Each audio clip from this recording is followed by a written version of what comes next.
Hello students, welcome to mega D classes.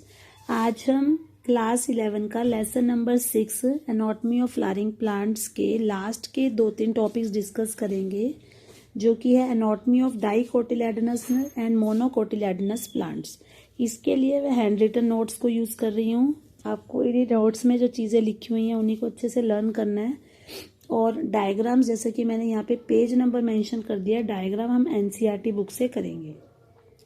तो सबसे पहले बच्चों हम बात करते हैं डाइकोटिलेडोनस रूट की, कि मतलब जो डाइकोट प्लांट्स होते हैं उनकी जो जड़ें हैं, जो रूट हैं, अगर हम उनका टीएस देखें, टीएस का मतलब होता है ट्रांसवर्स सेक्शन, मतलब अगर आप उनको कट करके और फिर उसके बाद अगर आप उसको माइक्रोस्कोप में स्लाइड बना के देखो तो आपको क्या दिखेगा। तो आप ये देखोगे कि रूट के अंदर जो सबसे बाहर वाली लेयर है उसे हम एपिडर्मिस बोलते हैं। कुछ बुक्स में इसको एपिब्लामा भी दिया हुआ है, तो कोई डिफरेंस नहीं है, एपिडर्मिस एपिब्लामा कुछ भी आप कह सकते हो। कुछ एपिडर्मिस के सेल्स जो है एलोंगेट होकर इस तरह से रूट हेयर की शेप में भी आ जाते हैं। उसके बाद आती है एपिडर्मिस के नीचे की लेयर को हम कॉर्टेक्स बोलते हैं। कॉर्टेक्स जो है वो पैरेन्काइमा सेल से बनी होती है। ये पैरेन्काइमा सेल्स की जो वॉल है बहुत ही पतली होती है और इनमें इंटरसेल्यूलर स्पेस बहुत ही ज़्यादा होता है। कॉर्टेक्स के जो अंदर की लेयर होती है, मतलब इससे अंदर की साइड जो लेयर आएगी उसको हम एंडोडर्मिस बोलते हैं। एंडोडर्मिस में बैरल शेप्ड सेल्स होते हैं। बैरल शेप मतलब जैसे आपने ढोलक देखी होगी, इस तरह की शेप होती है। तो ढोलक जैसी शेप के सेल्स होते हैं। उन सेल्स के अंदर कोई भी इंटरसेल्यूलर स्पेस नहीं होता है। उसकी जो वॉल्स हैं, उस वॉल्स के ऊपर एक वैक्स जैसा मटेरियल होता है जिसको हम बोलते हैं सुबेरिन, जिसमें से पानी भी क्रॉस नहीं कर सकता, और ये इसके ऊपर कवरिंग बनाता है जिसको हम कैस्पेरियन स्ट्रिप्स भी बोलते हैं। एंडोडर्मिस के ही नीचे पेरिसाइकिल पाया जाता है। पेरिसाइकिल जो है वो भी पैरेन्काइमेटस सेल से ही बना होता है, बट फर्क ये है कि जो हमने पहले पैरेन्काइमा सेल्स देखे थे उनकी वॉल थिन थी, लेकिन इनकी जो वॉल है वो थिक होती है। और जब प्लांट की सेकेंडरी ग्रोथ होती है, मतलब जब वो आगे प्लांट से ट्री बनता है, तो उस समय ये सेल्स उसकी हेल्प करते हैं। पेरिसाइकिल जो है ये उसमें हेल्प करता है। इसकी जो पिथ है, मतलब सेंटर में जो कैविटी है वो बहुत ही छोटी सी होती है, ज़्यादा डेवलप नहीं है, मतलब बहुत अच्छे से क्लियरली हम उसको नहीं देख सकते। और इसके अंदर 2 से लेकर 4 तक जाइलम और फ्लोएम के पैचेस हमें दिखते हैं। और अगर कभी कैम्बियम रिंग बनता है तो वो इन जाइलम और फ्लोएम के बीच में ही बनता है। तो ये जो पॉइंट्स अभी मैंने आपको पढ़ाए हैं, इन्हीं पॉइंट्स को हम डायग्राम की हेल्प से रिवाइज करेंगे। जैसे कि मैंने आपको बताया था, डायग्राम जो है वो आपने एनसीईआरटी की बुक से करना है, पेज नंबर 91 से। तो आप इस डायग्राम में देख सकते हो, जो ये सबसे ऊपर वाली लेयर है जिसको हमने पिंक कलर से डिनोट किया हुआ है, ये एपिडर्मिस लेयर होती है। एपिडर्मिस लेयर जो है, जब उसमें से कुछ सेल्स इस तरह से एलोंगेट हो जाते हैं तो वो रूट हेयर बनाते हैं। एपिडर्मिस के नीचे यहाँ पे सारे कॉर्टेक्स हैं, जिसमें अभी मैंने आपको बताया था कि पैरेन्काइमा सेल्स होते हैं और उनमें बीच बीच में इंटरसेल्यूलर स्पेस होता है, जो आपको यहाँ पे दिख भी रहा होगा, और इनकी वॉल बहुत ही पतली होती है। कॉर्टेक्स के बाद इसके नीचे ये जो लेयर आपको दिख रही है, दिस इज द एंडोडर्मिस, जो यहाँ पे सर्कुलर शेप में है। इसमें जो सेल्स हैं इस तरह की ढोलक जैसी शेप है, जिसको हम बैरल शेप भी बोलते हैं। उसके बाद हमने जैसे भी बात करी थी कि इसके अंदर एक सुबेरिन नाम का केमिकल है जो इसको पूरी तरह से कवर कर लेता है। एंडोडर्मिस के नीचे आपको यहाँ पे पेरिसाइकिल दिखेगी, जो इसके आसपास सारी प्रेजेंट है। और इसके अंदर भी पैरेन्काइमा सेल्स होते हैं, लेकिन पैरेन्काइमा सेल्स जो है उनकी वॉल थिक होगी। इसके बाद इसके सेंटर में यहाँ पे पिथ होती है, जो यहाँ पे बहुत ज़्यादा क्लियर नहीं है, मतलब बहुत अच्छे से डेवलप नहीं हुई है। और ये जो आपको रेड कलर के दिख रहे हैं, ये जाइलम और फ्लोएम है। तो ये जाइलम और फ्लोएम 2 भी हो सकते हैं और 4 भी हो सकते हैं, और पैचेस की फॉर्म में, मतलब एक के बाद एक गैप की फॉर्म में है। इसके अलावा आप इस डायग्राम में बच्चों ये भी देख सकते हो कि इसमें प्रोटोजाइलम और मेटाजाइलम दिखाया हुआ है। तो अगर आप इसको बहुत ही ध्यान से देखोगे तो जो बाहर की तरफ है वो प्रोटोजाइलम है, और जो थोड़ा सा अंदर की तरफ है वो मेटाजाइलम है। तो ये हमने बच्चों बात करी थी डाइकोट की रूट की। इसी तरह से अगर हम मोनोकोट की रूट देखें तो काफ़ी सारी चीज़ें तो इनमें सिमिलर हैं। तो जो चीज़ें इनमें सिमिलर है, जैसे एपिडर्मिस है, उसमें रूट हेयर है, कॉर्टेक्स है, हम सिमिलर चीज़ों की बात नहीं करेंगे, हम उन चीज़ों की बात करेंगे जो इनकी अलग है। तो जैसे कि मैंने आपको बताया, एपिडर्मिस इसमें भी है, कॉर्टेक्स इसमें भी है, एंडोडर्मिस, पेरिसाइकल, वैस्कुलर बंडल मतलब फ्लोएम, जाइलम और ये पिथ, ये सारी चीजें इसमें भी प्रेजेंट हैं। फर्क सिर्फ क्या है कि अगर आप यहाँ पे देखोगे तो इसमें जो जाइलम बंडल्स हैं उनकी संख्या 2 से लेकर 4 ना होकर 6 से ज्यादा है। जैसे इस पिक्चर में आपको लगभग 8 जाइलम बंडल्स दिख रहे होंगे, तो मतलब जाइलम बंडल्स जो हैं उनकी जो संख्या है वो 6 से ज्यादा हो सकती है। वो 6 भी हो सकती है, वो 7 भी हो सकती है, वो 8 भी हो सकती है। दूसरी चीज आप देखोगे कि इसकी जो पिथ है वो डाइकोट की तुलना में, डाइकोट में पिथ इतनी ज्यादा क्लियर नहीं थी, लेकिन इसकी जो पिथ है वो बहुत ज्यादा क्लियर होती है, बहुत बड़ी होती है और वेल डेवलप्ड होती है। और इसके अलावा एक और चीज ये है कि जो आपके डाइकोट हैं उनमें तो सेकेंडरी ग्रोथ हो सकती है, लेकिन जो आपके मोनोकोट्स हैं उनमें सेकेंडरी ग्रोथ जो है वो नहीं होती है। तो सिर्फ यही बेसिक डिफरेंस है, बाकी सारी चीजें इन दोनों की सेम है। इसके बाद हम बात करते हैं डाइकोट की स्टेम की। इसका भी डायग्राम आप 92 पेज पे देख सकते हो। तो पहले हम इसके फीचर्स देख लेते हैं। डाइकोट की स्टेम में भी सबसे बाहर वाली जो लेयर है वो एपिडर्मिस की बनी होती है और उसके ऊपर क्यूटिकल नाम का एक सब्सटेंस होता है जो उसको एक तरह से आप कह सकते हो शाइनी अपीयरेंस देता है, जिसकी वजह से वो थोड़ी सी चमकती है। इसके अलावा इस पे कई बार स्टेम हेयर, जिनको हम ट्राइकोम्स बोलते हैं, वो भी होते हैं या थोड़े बहुत स्टोमेटा भी हो सकते हैं। इनका जो कॉर्टेक्स है वो 3 टाइप के सेल से, 3 मतलब सेल्स की मल्टीपल लेयर से बना होता है और उसके अंदर हम कह सकते हैं कि अगर हम उन लेयर्स को भी डिवाइड करें तो 3 तरह की लेयर्स हो सकती हैं। तो जो लेयर सबसे बाहर की तरफ पाई जाती है उसको हम बोलते हैं हाइपोडर्मिस। ये लेयर बनी होती है कोलनकाइमा सेल्स की और ये जब हमारी स्टेम यंग होती है, मतलब हमारा छोटा सा पौधा होता है, तो ये उस समय उसको स्ट्रेंथ प्रोवाइड करती है। जो मिडिल वाली है उनको हम बोलते हैं कॉर्टिकल लेयर्स, वो पैरेन्काइमा सेल से बनी होती हैं। और जो सबसे अंदर वाली लेयर है उसे हम एंडोडर्मिस बोलते हैं, उसमें स्टार्च ग्रेन्स पाई जाती हैं। एंडोडर्मिस के नीचे ही पेरिसाइकल पाया जाता है जो पैरेन्काइमा का बना होता है। वैस्कुलर बंडल्स होते हैं, लेकिन जो वैस्कुलर बंडल्स हैं वो एक रिंग की फॉर्म में होते हैं और इसमें कंजॉइंट और ओपन टाइप के वैस्कुलर बंडल्स होते हैं। अगर आपको याद हो तो जो लास्ट पीडीएफ मैंने आपके साथ शेयर की थी उसमें हमने डिफरेंट टाइप के अरेंजमेंट्स पढ़े थे कि कंजॉइंट ओपन होता है, रेडियल होता है, कि मतलब जाइलम और फ्लोएम का किस तरह का पैटर्न है। तो इसके अंदर जो वैस्कुलर बंडल्स हैं वो कंजॉइंट और ओपन होते हैं।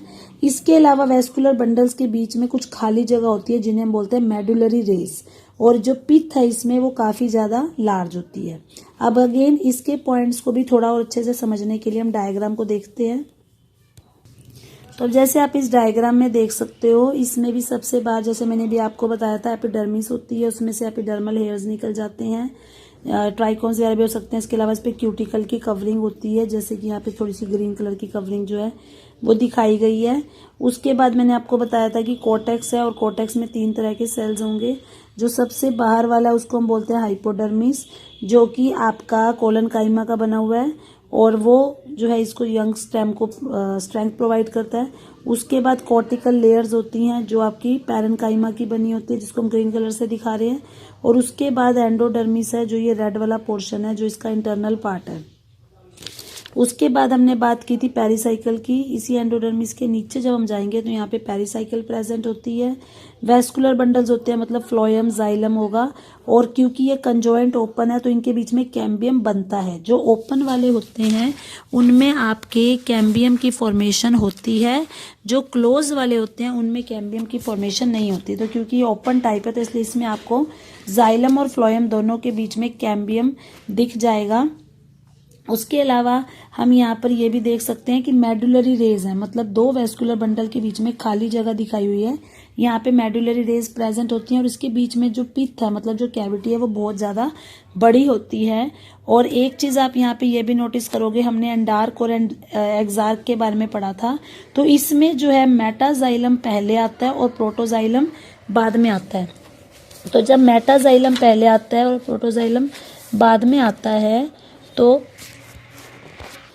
तो जब मेटाजाइलम आपका बाहर की तरफ, मतलब पेरीफेरी की तरफ होता है और प्रोटोजाइलम आपका अंदर पिथ की तरफ होता है, तो उसको हम एंडार्क बोलते हैं। तो इसमें जो है एंडार्च टाइप का जाइलम प्रेजेंट होता है। तो ये हमने जो है बच्चों पढ़ा डाइकोट स्टेम के बारे में। अब ऐसे ही यहाँ पे आपको नीचे जो डायग्राम दिया हुआ है वो मोनोकोट स्टेम का है। तो इसमें भी जो चीज़ें सेम है हम उनकी बात नहीं करेंगे, जो चीज़ें डिफरेंट है हम उनकी बात करेंगे। यहाँ पर हमने ऊपर देखा था कि जो हमारी हाइपोडर्मिस थी, मतलब जो सबसे पहली लेयर थी कोटेक्स की, वो कोलन काइमा की बनी हुई थी।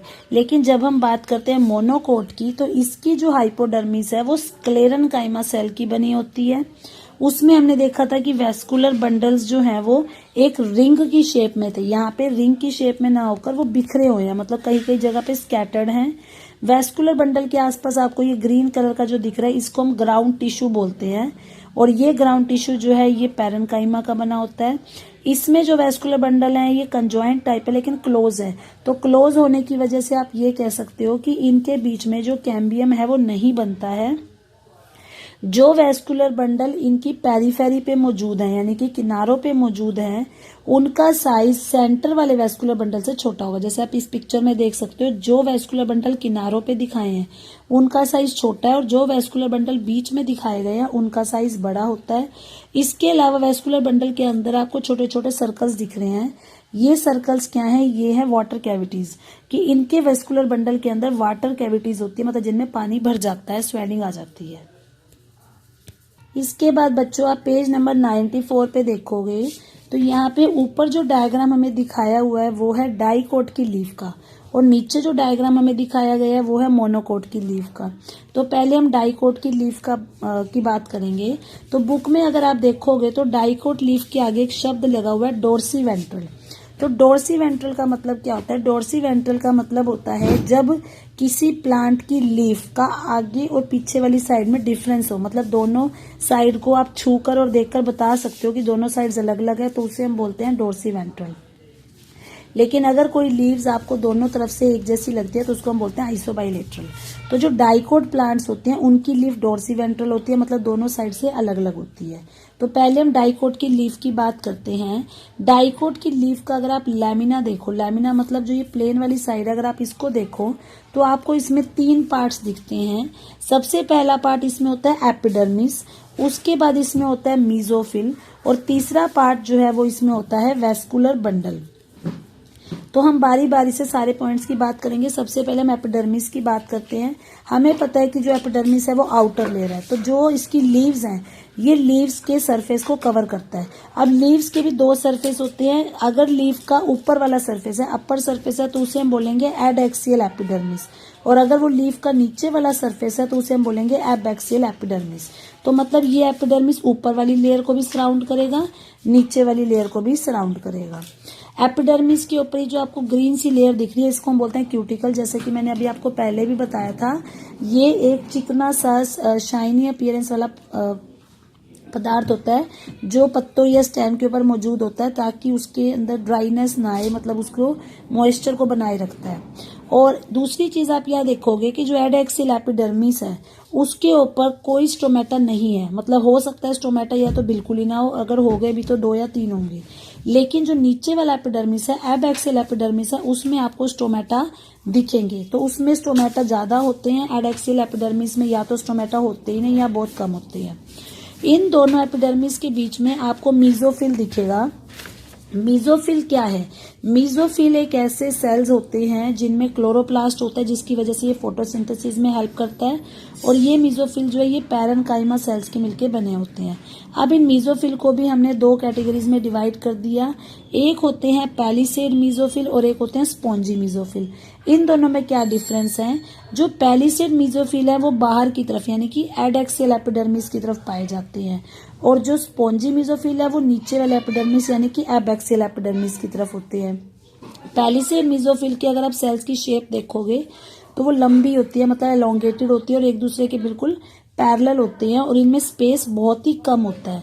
लेकिन जो स्पॉन्जी मीजोफिल है उसके सेल्स गोल होंगे, ओवल या राउंड शेप के होंगे, और वो खुले खुले होते हैं, इसलिए उनके बीच में जो स्पेस है वो बहुत ही ज्यादा होता है। इसके अलावा उनके अंदर एयर कैविटीज भी पाई जाती हैं। तीसरा पार्ट आता है वेस्कुलर सिस्टम का। वेस्कुलर सिस्टम जिसके अंदर आपके जाइलम फ्लोएम आते हैं, मतलब वेस्कुलर बंडल्स होते हैं।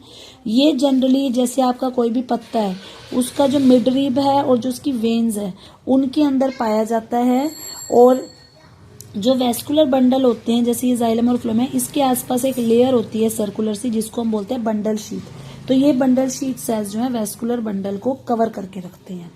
इसके बाद बच्चों हम बात करते हैं मोनोकोट की लीफ की, जिसको हम आइसो बाइलेटरल लीफ भी बोलते हैं क्योंकि वो दोनों साइड से लगभग एक जैसी लगती है। तो पहली चीज तो क्या है कि इसमें जो आपका एडेक्सियल और एबैक्सियल मतलब दोनों एपिडर्मिस है, दोनों में ही आप स्टोमेटा देख सकते हो। तो पहली मेन चीज यही है कि इसमें स्टोमेटा दोनों साइड पे पाया जाता है। जैसे उसमें मीजोफिल के हमने दो पार्ट्स देखे थे कि एक बार वो पैलिसेड बनाएगा, एक बार स्पॉन्जी। इसमें ऐसा नहीं होता, इसमें पैलिसेड और स्पॉन्जी पैरेन्काइमा में डिवाइड नहीं होता। सारा मीजोफिल एक ही जैसा होता है, एक ही तरह के सेल्स होते हैं। इंटरसेल्यूलर स्पेस बहुत ही नाम मात्र होता है। अगर हम बात करें टिपिकली मोनोकोट में घास की, तो ग्रास के अंदर जो एडएक्सियल एपिडर्मिस है उसके सेल्स अपने आप को मॉडिफाई कर लेते हैं, मतलब कहीं कहीं जगह पे एपिडर्मिल के सेल्स जो हैं वो फूल जाते हैं, स्वेल हो जाते हैं और स्वेल होकर वो बुलीफॉर्म सेल्स जैसे एक बना लेते हैं। मतलब जब ये स्वेल हो जाते हैं और मोटे मोटे सेल्स बना लेते हैं तो उन सेल्स को हम बोलते हैं बुलीफॉर्म सेल्स। तो अगर ये बुलीफॉर्म सेल्स पानी को पी जाते हैं, एब्जॉर्ब कर जाते हैं, तो ये सूज जाएंगे, मतलब टर्जिड हो जाएंगे। तो उस केस में जो लीफ का सरफेस है वो बाहर की तरफ निकल जाएगा, मतलब एक्सपोज हो जाएगा। लेकिन अगर ये बुलीफॉर्म सेल्स अपने अंदर पानी नहीं पीते हैं तो ये बिल्कुल पिचक जाते हैं, फ्लैसिड हो जाते हैं और उस समय जो लीव्स हैं वो अंदर की तरफ कर्ल होना शुरू हो जाएंगी, मतलब वाटर लॉस जो है बिल्कुल मिनिमाइज हो जाएगा। तो यही बेसिक डिफरेंस होता है दोनों तरह की लीव्स में, बाकी सारी चीजें जो हैं दोनों की बिल्कुल सेम है।